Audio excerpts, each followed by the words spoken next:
Church 1, kids ages 4th through 3rd grade, go back that way, so 4th through 3rd grade are back there. If I were to ask the married couples here, what is the number one thing that you have thought about most over the life of your marriage? Odds are money would be the thing that they would say. Statistically, again and again, it's been borne out that what couples fight about more than anything is their finances.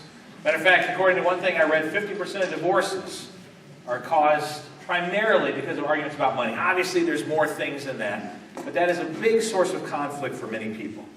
I know for Deb and I, early in our marriage, that was without a doubt the biggest thing that we really would argue and fight about. I grew up in rural Indiana. My dad was a teacher. In rural Indiana, they make almost nothing. Matter of fact, my mom said for many years, we almost qualified for free lunches. That's how poorly he was paid. So we grew up very, you would live very carefully. So to me, the pinnacle of seafood restaurants was Red Lobster. And if you wanted to go out for a great steak, you went to Ponderosa. Now, Deb's family would never have gone to Ponderosa. Like, the meat has gristle in it. I'm aware of that now. Back then, I just thought that was part of all the steaks. And I remember talking to Deb about Red Lobster. What do you mean you don't like Red Lobster? She said, they don't devein the shrimp. I said, devein what? So we came from very different perspectives. I spent 3 years before we were married as a seminary student and going through it on my own. It's a 93 credit program, so for 3 years I'm trying not to sink myself in debt. So I lived like a pauper. I never liked rice. You know what? A friend of mine showed me a 5-pound bag of rice, told me what it cost. I started eating rice. Anything that was cheap was what I was all about. So, matter of fact, we get married, it's difficult because here I am on a scale of 1 to 10. 10 is a super saver, 1 is someone who doesn't save a dime. I'm like a 9.5. Matter of fact, the guy in this video reminds me of what I would be if I did not have health insurance. Do we have the video? Keep breathing, sweetie. And just look at all the big, expensive equipment. Whoa, what gel? 2 nurses. 2 nurses, 1 baby. We're actually okay if you want to clock out. Well, Maria, I'm Dr. Doherty, the anesthesiologist. Do you charge by the hour, or how does that work? Keep on breathing, sweetie. Keep on breathing. I don't know why we paid all that money for those classes. Is this something that I could do?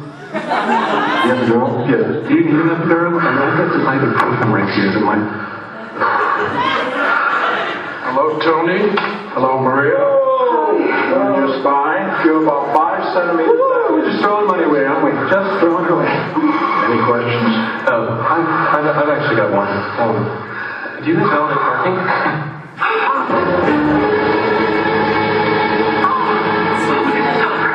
You are so dead. Thankfully, we had health insurance, so this was not an issue. But the fact is, we came into marriage, and Deb had been working, and she'd been making money. Grew up in a family that wasn't as frugal as mine, so I would put her at a 3.5, maybe a 4 on the savings scale.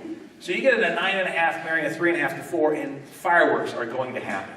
Now, the neat thing has been, the longer we have been married, the more we have come together on this issue. Deb is so much more cautious about spending. She is into saving, and I've also kind of realized that, there is a better restaurant than Ponderosa, and maybe that's not the place to take your wife for Valentine's Day. I personally still like it. All you can eat ice cream. I mean, how can that be bad? But the bottom line is we've come together because, we understand what God teaches, and we've both come and worked together. But the fact is, in life, money for all of us is an issue. It doesn't matter how much money you make. There never seems like they're enough. Whether you're married or single, you will spend life struggling with what to do with your money and how to use it wisely. So this morning I want to talk about looking at our finances from God's perspective, because all too often I am brokenhearted and discouraged to hear about Christians who they love God and they are smart people and they know God's word, and yet they are completely missing the boat on what God says to do about their finances and how to get control of them. They're living in stress because their debt is so deep and they don't know how they're ever going to be free. Friends, that's not what God wants for us. So this morning we're going to be looking at the book of Proverbs. We're looking at a lot of different passages in Proverbs and seeing what Solomon and the writers had to say about how to manage our money in a way that would please God. I borrowed this outline from Steve May, changed it, but his words inspired me, they challenged me. The first thing you need to do if you want to get control of your finances is this: watch your spending. Watch your spending. You know, the Bible tells us keep track of what we're doing with our money. You know, way too many people spend their life wonder what happened to that. You know, they get their paycheck and a week and a half later, where did it all go? And they don't seem to know where it went. Sally, could we... Okay, next one. There we go. So you need to be very careful with what you do with your money. Did you know if you go to Starbucks every single day for a year, that's $1,000? Now watch this. I'm going to do some math. So stick with me. Hang with me here. Do you know over 10 years how much money that is? $10,000. 20 years? Now we're going to do bigger calculations. $20,000. So imagine 40 years of your life, you do that every single day. $40,000 you will spend on coffee. So one of the things we need to do is look at our lives, look at where we're spending, because sometimes we don't realize ways in which we're using it. Solomon said this in Proverbs 27, beginning of verse 23. He said, "Be sure you know the condition of your flocks. Give careful attention to your herds, for riches do not endure forever." They don't endure forever. So he's saying, watch. Look at what you've got. Be careful with what you have. And that's what we need to do. Know how much you have. Know how much you're spending. Know where your money is going. You know, keeping track of finances, it can take a little bit of work, especially at the beginning. But I would challenge you. Spend a month and just keep track of every dime you spend. If you're married, both of you keep track of it. And by every dime, I mean, like if you spend 70 cents on gum, keep track of that. Because what you may find at the end of the month is maybe you spend $1 every day on soda. You go, you buy a can of soda. It's only $1. What's $1? Again, $1 is 300. Let's say you don't drink one every day, but let's say 333 times a year. After 3 years, you spend $1,000 on soda. Again, the little things begin to add up. So for a month, add everything up and then look and see, where does our money go? And then after that, you know what? It is exhausting to keep track of every dime. Some of you, you're money detail people. Maybe you like to do that, like shoot me in the head. I don't want to keep track of every dime. But keep track of where your spending is going. Have an idea of how much you spend at restaurants. Have an idea of where things are. God wants you to be wise about that. Keeping good financial records is possible, and it's going to help you manage your money from a place of strength. Because there's not going to be surprises. You're not going to wonder what happened to our money. Solomon said this: "Every prudent man acts out of knowledge, but a fool exposes his folly." So if you're going to get control of your finances, if you're going to use them in a way that would glorify God, then you need to be prudent. Act out of knowledge. Know where your money goes. Know how you're spending it. That's the first step to getting financial freedom, is know where is it going. Second thing to do is then plan ahead. Based on what you earn and how much you have, decide where you want that money to go and develop a way in which you're going to spend it. Now, some people would call this a budget. But it's not a budget. This is a financial plan. It's completely different. A budget is about budgeting your money. A financial plan is about planning your money. Completely different. Actually, it's semantics, but for those of you who get a hang up on budget, it's the same idea, but financial planning is really this. Where am I going to spend my money? Here's how much money I make. How can I best use it? What is the wisest use of this? There's some things you need to plan for your retirement. You need to plan for the purchase of a home, of your car maintenance and repair, dental expenses, your heating bill in the winter, Christmas, holidays, and so on. Way too many people live their life, it's 3 weeks from Christmas, and all of a sudden they go, how am I going to pay for gifts? Well, I have my credit card. And they sink themselves in debt. Tell you what, people, I want to tell you right now, 10 months from now, Christmas is going to be here. Look at your calendar. You can check me later. Don't check now, but yeah. 10 months from now, it's going to come. So don't be shocked when it comes. Plan ahead. You know what? I'll tell you right now, if your car is getting older, you're going to have things that are going to go wrong. You're going to have to fix it. The older it is, the bigger the things are going to go wrong. And eventually, it's going to need to be replaced. And all too often, people say, oh, I don't know how I'm going to pay for this. There's $1,000 I have to pay for my car. What am I going to do? Friends, if you've got an older vehicle, you should know that $1,000 bill is coming. And you should be planning for it now. You should be saving for it. That's what the wise person does, is they look to the things that are coming ahead, and they plan for them. But sadly, many people go through the whole lives without planning, and they reach their mid-60s. and suddenly realize, you know what, I'm going to retire in a year or two, and I don't have a pension, and I have no idea what I'm going to do. So this is where we need to be wise and develop this plan for how we're going to spend our money. In Proverbs 21:5, Solomon said, the plans of the diligent lead to profit, as surely as haste leads to poverty. You know, the Bible has a lot to say about money, about how to be wise with it. The plans of the diligent lead to profit. Friends, figure out, plan, seek God, and ask Him, Lord, how am I to use the money you've given me? So make plans for your financial future. This is something that should be done thoughtfully, carefully, and prayerfully. I would encourage you to read up on this. Again, I by nature am frugal. I'm Scottish, and I came by that honestly. Like, I am very careful with my money. But the fact is, I don't know enough. And so I've read many books on financial planning because I need more wisdom. I would encourage you, guys like Dave Ramsey has a financial peace book. Larry Burkett is another Christian author. These guys will give you sound biblical principles on how to use your money in such a way that you'll honor God and that you'll have enough to live. So seek God and His wisdom, how you spend, how you save, and how you invest your money. You know what? Don't be like the people who just hope that somehow they're going to, gamble it, or they're going to win the lottery, that they're going to somehow win money in a crazy way, and that's going to be their future. Don't be like Krusty the Clown, who bet against the Harlem Globetrotters.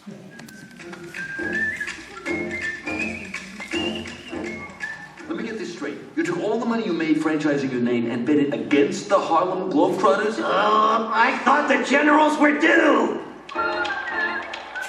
He's spinning the ball on his finger. Just take it. Take the ball. That game was fixed.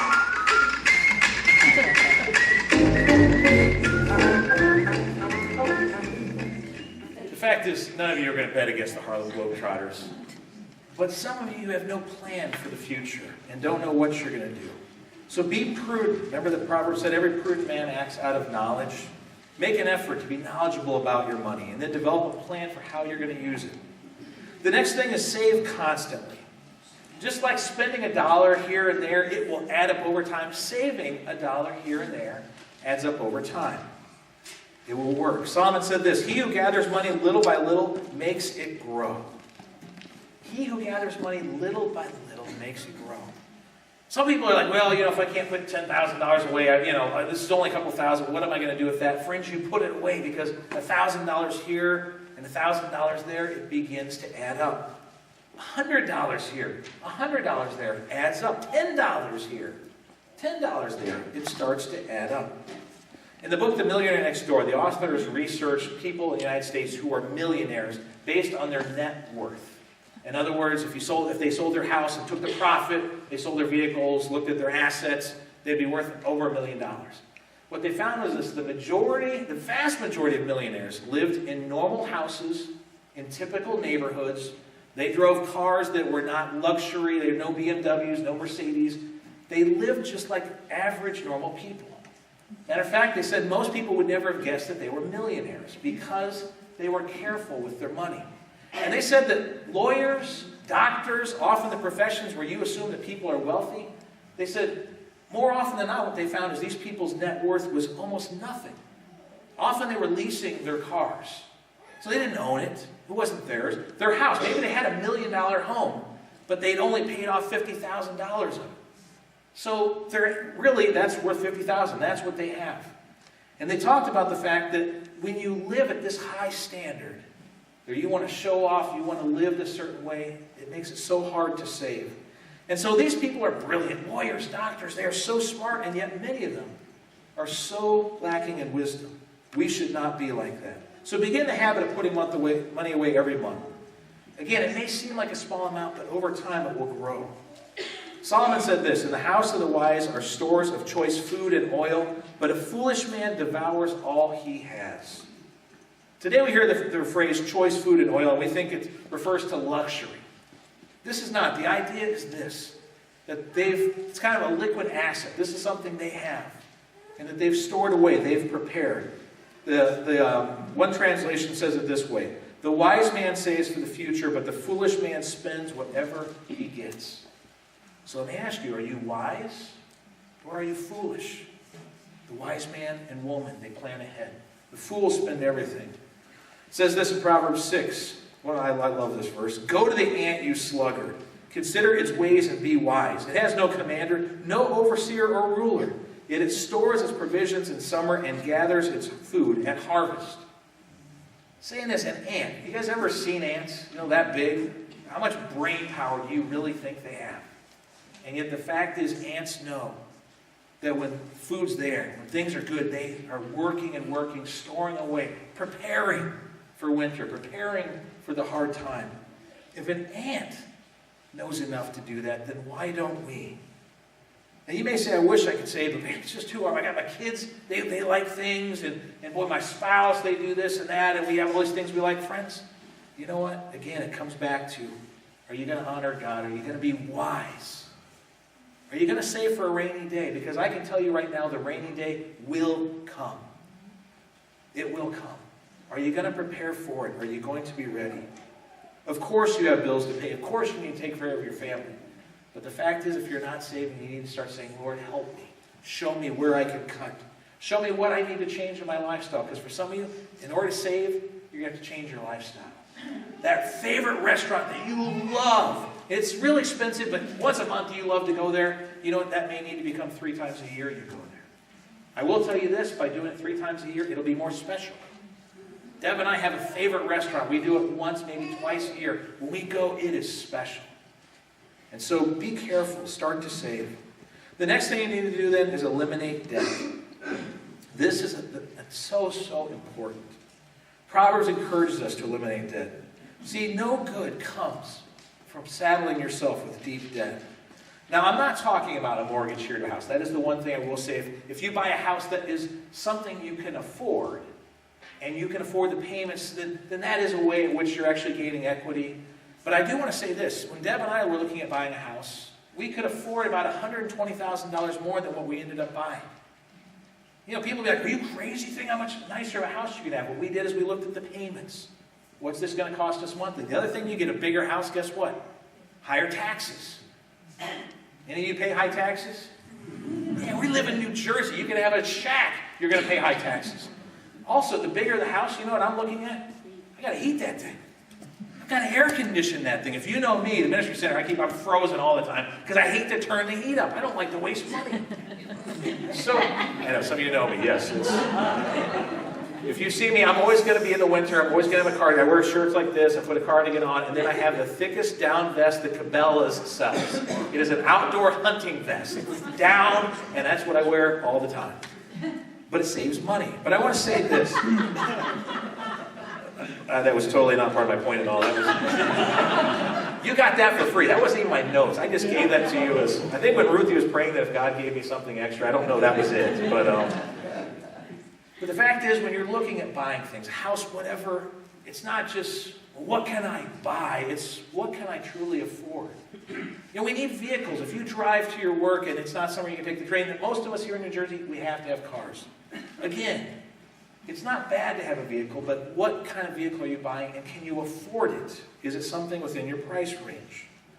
But what really concerns me is credit card debt and the people who get stuck under the burden of debt with their credit cards. You know, the fact is, a car, you can always sell if you really have to. Your house, you can sell it. Almost everything we buy with our credit cards, it's gone. You know, gas, food, clothing. You know, you buy something for $30. If you want to sell it, you know, at a yard sale, it's going to be $2 for a shirt. The fact is, there are things that are worth nothing later on. Have you seen the MasterCard commercials where they portray the amazing and wonderful ways you can live, the way your dreams can be fulfilled thanks to their card? You know, I've seen ones like the vacation one, you know, trip, you know, airfare to Paris, $2,000. Staying in a chalet, $1,000. Eating with your loved one at your favorite little restaurant, $50. Spending that time together, what are they going to say? Priceless. It's not priceless, friends. It costs. They're not doing you a favor. Hey, listen, Mark, we really like you. You and Deb seem like great people. We're just going to give you a vacation. No, they are so happy that you are charging that whole thing. Because this, when you come home and you've spent $5,000, Guess what? $5,000 at 20%? Anyone know the math on that? $1,000 a year. You will spend $1,000 in the first year. If you just pay your minimum payment, minimum payments are always nothing. Why? Because they're gracious. They want to give you time to pay. No, because they love interest. And they know this. By the time you finish paying off that vacation, it's going to be a $10,000 vacation. Now, it's one thing you've saved and you've prepared, and this is something that's been a plan. Great, go to Paris. But if not, then you need to maybe wait till later. Again, Satan wants to bind you with these credit card debts. You know what? If you end up $50,000 in credit card debt, I've talked to people much worse than that. $50,000 at 20%, what's the math on that? 10 grand. 10 grand in interest. Let me be clear. That's not paying down your debt at all. $10,000 in interest. Do any of you have $10,000 that you just don't know what to do with every year? Mark, I'm just 10 grand. I don't know what to... Give it to me. Don't give it to them. So be wise. Be good stewards. Be careful about it. You know what? It may be that if you cannot trust yourself with a credit card, if you're someone that you got a credit card, you see something you're going to buy it, then cut up the credit card. Get rid of it. I love Jessica Guzman found that picture. I didn't tell her to. Perfect. Cut it up. That's what you may need to do. Now I'll say Deb and I have credit cards because we don't buy anything ever that we cannot pay off that month. We've never once in our years of marriage, when we started out, we had nothing. One time. Did you forget to pay it? She pays the bills. It's a great thing. Okay, one time. Thank you, honey, for correcting me. I really appreciate that. Thank you. See, this is what I used her in a sermon illustration at the beginning. This is what I get for that. That's payback. But the fact is, you see a beautiful dress, you see a suit you've been dying, it's on an amazing sale, but I don't have the money in the credit. You know what? If you can't pay for it at the end of the month, don't buy it. Don't do it. Proverbs 6, Solomon says this about debt. My son, if you have put up security for your neighbor, if you have struck hands and pledged for another, if you have been trapped by what you said, ensnared by the words of your mouth, then do this, my son, to free yourself, since you have fallen into your neighbor's hands. Go and humble yourself, press your plea with your neighbor. Allow no sleep to your eyes, no slumber to your eyelids. Free yourself like a gazelle from the hand of the hunter, like a bird from the snare of the fowler. Now here specifically, the kind of debt talking about is basically you co-sign for someone else. Someone else wanted to go in debt, and you agreed to take on their debt, and now you are hamstrung. It's a noose around your neck. Again, the idea is that debt will hold you down. It'll pull you down. It's saying free yourself. Get out from underneath that. Do everything you can. You know what? If you owe someone money, you are beholden to them. And that's the difficult thing if you borrow from, say, a family member or a really close friend. And I'm not talking about $20. Hey, buddy, I forgot, But, you borrow thousands of dollars. And sometimes maybe you're at a point you have to do that. But the problem then is it can change the relationship. Because when you owe someone money, and let's say you don't have it to pay them back, how do you feel? Guilty. You feel bad. And honestly, you don't want to see them. And then how do they feel when you haven't paid them back? Frustrated. And so we need to be careful about debt, and we need to try to get out of it. So if you owe tons in consumer debt, you're no longer free to do what you want to do. You are now beholden to a credit card company, to a bank. Romans 13:8, Apostle Paul says this, let no debt remain outstanding, except the continuing debt to love one another. That is the only debt that we are to say, I'm willing to live with this the rest of my life. Our debt to love each other because Christ loved us. Every other debt, your goal should be to be free of it, to get out from underneath it. So managing your money, I would challenge you. Work on eliminating your debt. If you are buried in debt, it's going to start now. You need to begin to do the work. And I want to say this, if you can't afford it, don't buy it. If you guys remember, a couple of years ago I showed a video, it was Steve Martin, and it was about this amazing financial plan. And if you remember, there was this couple in debt, and the guy kept saying, so what's to do? If you can't afford it, don't buy it. And Steve Martin's going, now what? Explain that to me? So wait, you mean if we don't have the money, that we can't buy it? Exactly. But that doesn't make sense. Friends, that's pretty much Americans don't understand that. And the problem is our culture has taught us debt is okay. Matter of fact, look at our government. They love debt. Why pay for it now? You know what? My kids can pay for it. And if they don't pay for it, let their grandkids pay for it. I don't want to pay for it. That's the way we live as a country. The sad fact is a lot of Americans complain, but that's how they live their lives themselves. is why pay for it now when I can pay for it later? Friends, that's not what God wants from us. The fifth thing is this: give consistently. Proverbs teach this is part of managing your money. See, we have a tendency to give and be generous when things are good. But when things get tight, the first thing we cut is what we would give to God. And that's a bad habit to get into for two reasons. First of all, what it says is this: God, I'm not thankful for what you have given me. And what it also says is, Lord, I don't trust that you're going to take care of me in the future. So I'm going to hoard it, and I'm going to take care of it myself. Well, Solomon says this: honor the Lord with your wealth, with the first fruit of all your crops. Then your barns will be filled to overflowing, and your vats will brim over with new wine.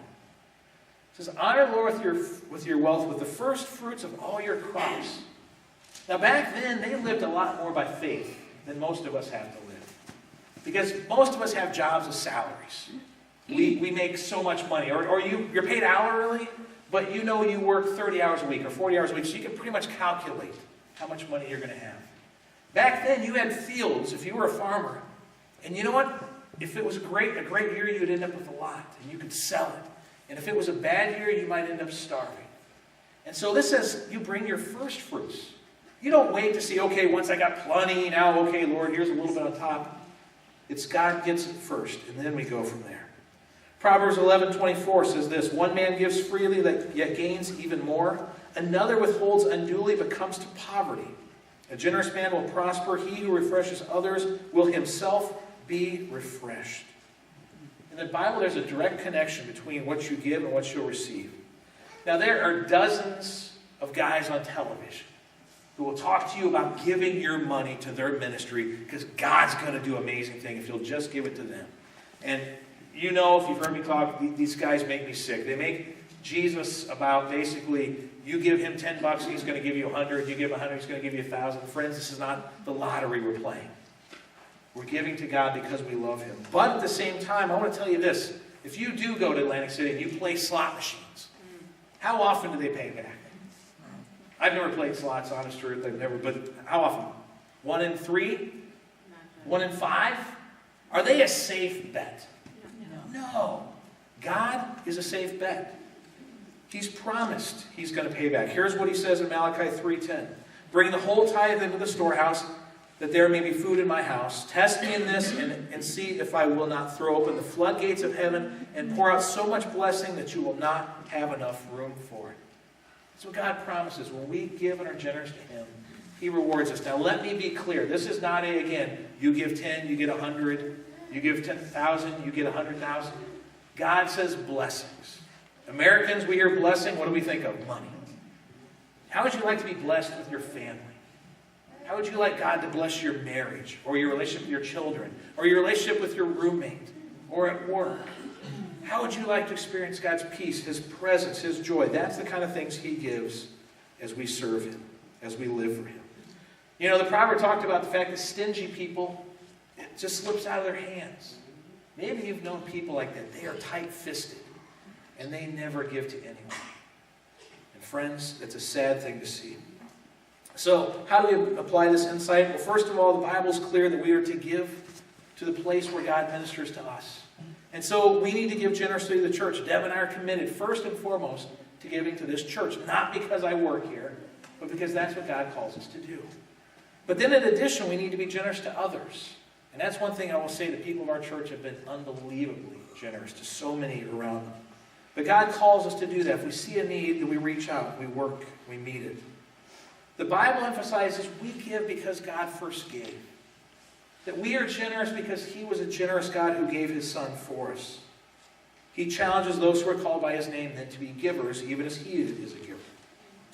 So managing our money, friends, it's not an option. Every day you're making decisions with your money. Now you may end up at the end of your life and realize you wasted it all, but every day you're making decisions. Even when you don't think about it, that's a decision you've made not to think, not to plan, not to prepare. Well, you will have success with your money if you follow God's guidelines. That means watch what you spend, plan ahead, save constantly, eliminate debt, and give consistency. You know what? I was talking to a counselor recently, and they were sharing with me that they have a client who made $120,000 a year at their job. I don't know what you make, but to me, that's pretty good money. And this person saved nothing. Put nothing aside for a rainy day. So when they lost their job, guess what else they lost? Their house. I mean, they lost everything. And so this person is now living in the basement of a family member's house. This person is now on public assistance. We, those of us who work, are paying for them because they did not save and did not live wisely. Friends, don't be like that.